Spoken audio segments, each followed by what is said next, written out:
We are Steve and Jill. Together, we've been buying and reselling land since the 90s. Our data-centric approach leaves our buyers asking, how can you sell it so cheap?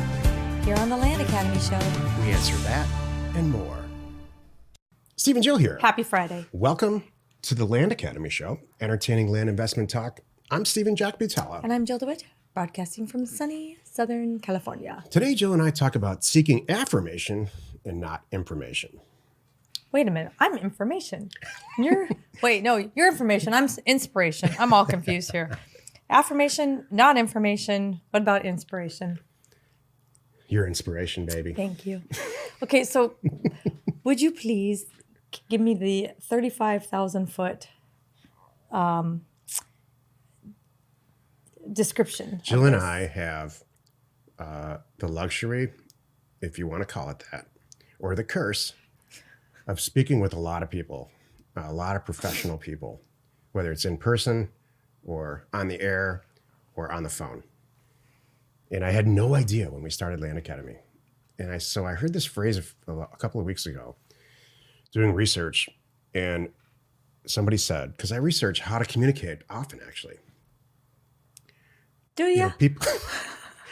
People generally seek affirmation.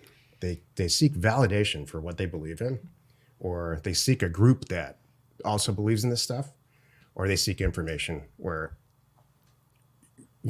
they're watching or listening to a show like this to learn how to do something, or just to generally communicate. And so affirmation and information, there's a pretty big difference. And I think they both send a person down very different paths. I think this is critical. I think it's interesting as heck. I can tell you that every single one of our successful advanced members seek information. I like this. I'd like to hear more. Before we get into it, let's take a question posted by one of our members on the landinvestors.com online community. It's free. Let me preface by saying this. This was a post that one of our members put in Facebook. And so I asked my team to put it into our online communities to make sure this touched everybody, because this is just so valuable. It's a little bit lengthy, but it's a really good account as one of our advanced members, how well they've been doing since they found us. Joe comments, this morning I reflected on, this just happened like 2 weeks ago, I think. This morning I reflected on what I've learned over the past 2 years as a land investor. I'm speaking to myself in this post, but I have a feeling that it might speak to others, so I thought I would share the 10 things I wrote down with the group. Sorry for the lengthy post. Number 1, it's not so important what you decide in the long run. What's important is that you decide. Make a commitment. I've lost more by indecision than by making the wrong decision. Every indecision becomes an incomplete project that slows down my business. Elevate, delegate, or eliminate. Pick one and apply it on every task on your list. I had a football coach in high school who was famous for saying, if you're going to make a mistake, make it at 100 miles an hour. Number 2, mail needs to land every week or at least twice per month. When you don't have mail landing consistently, you're more likely to do a deal just because you have no other prospects or offers going out. Don't put yourself in the situation. It's far less stressful to mail consistently than to contemplate doing a deal because you have nothing on the horizon. You have complete control over what real estate you buy. You and only you. Number 3. It's like a nursery rhyme.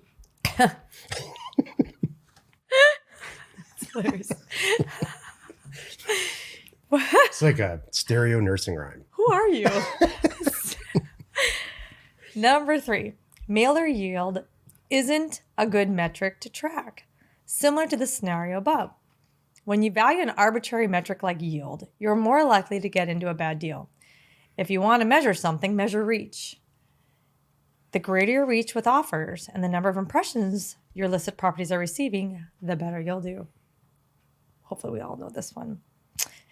Number 4, if it looks like a duck and the surrounding properties look like ducks, it's a duck. The first look at a deal should be with a critical eye. Trust your gut. A good deal will almost excite you at first blush. It's that first eighth of a second, I can tell. And I don't think that this is because of experience. It's partly because of experience, but I just think you can look at a piece of property and say, you know, the first thing I do is try to find something wrong with it. Right. I don't look at it to see what's right with it. I really eliminate all the things that I think typically are wrong with pieces of land. And when you're at the end and you're like, yeah, I can't find anything wrong with this, then you buy it. Number 5, identify the one task that will have the greatest financial impact on your business and do that task first thing in the morning. What is it for you? Ooh. Wow.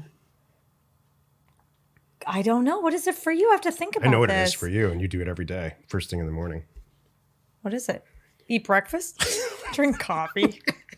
I think it means first professional event. I know.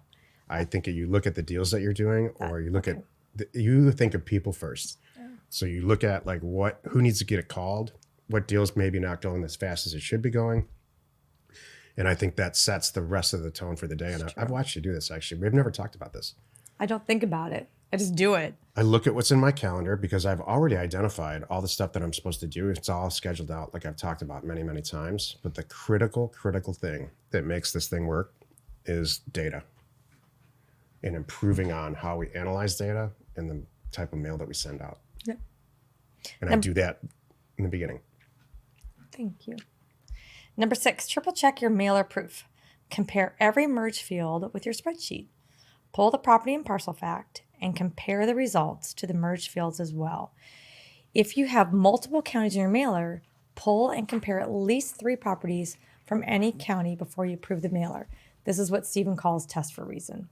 This is what that's Joe's definition of your test for reason. Joe. Number 7. This, by the way, this is how bright is Joe?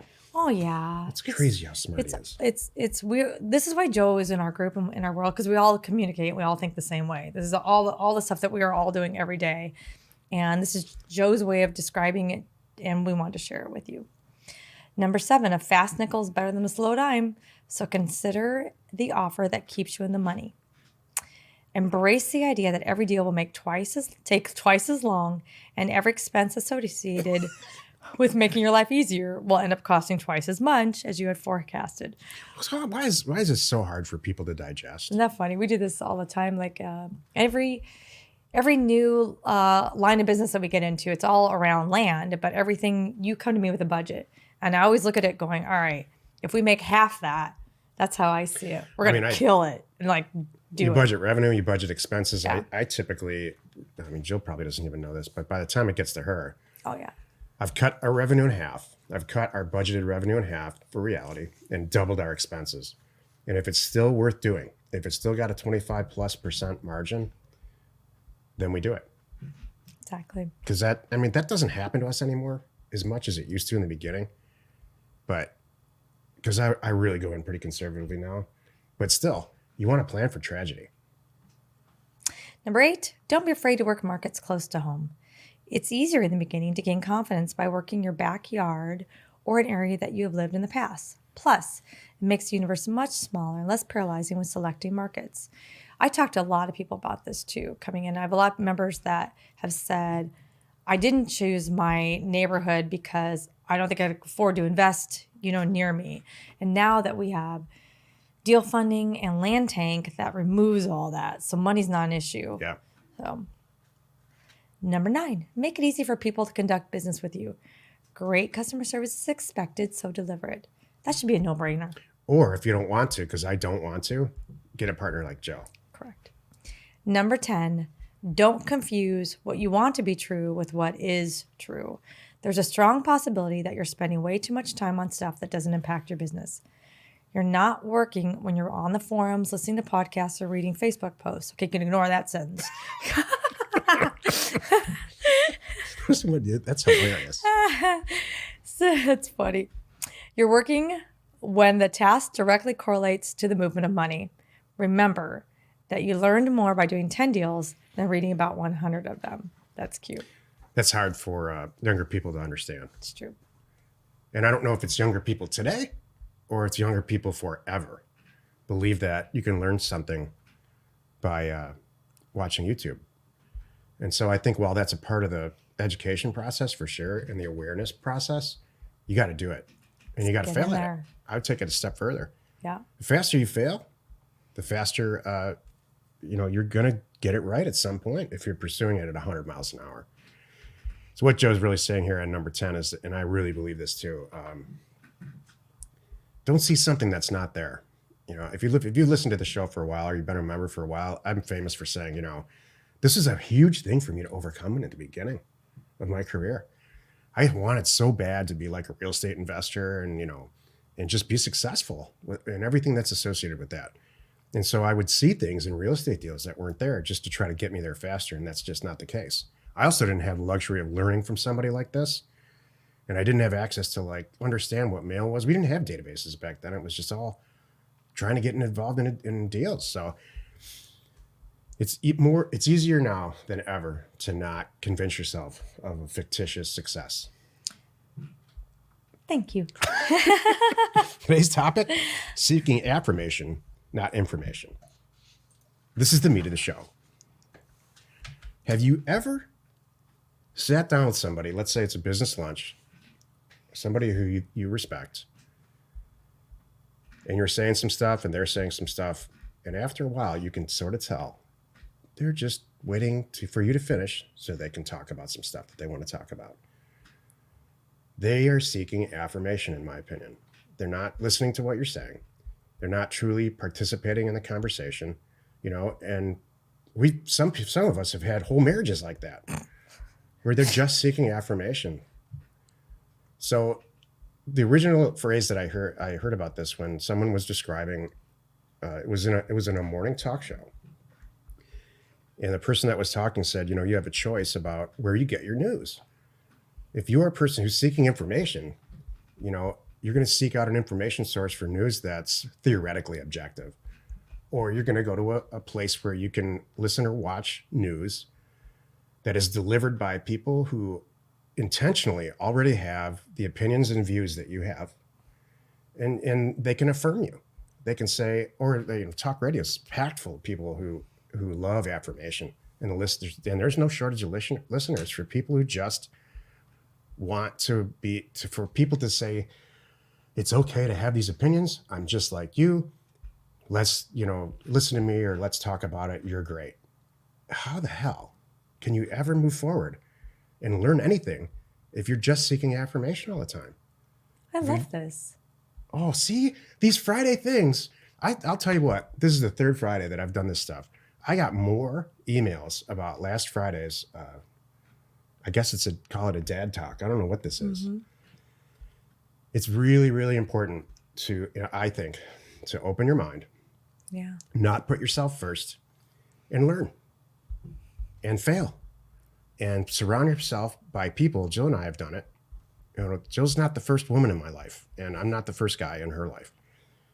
And some of the people I know in my case for sure that I chose to surround myself with when I was younger, they just wanted affirmation.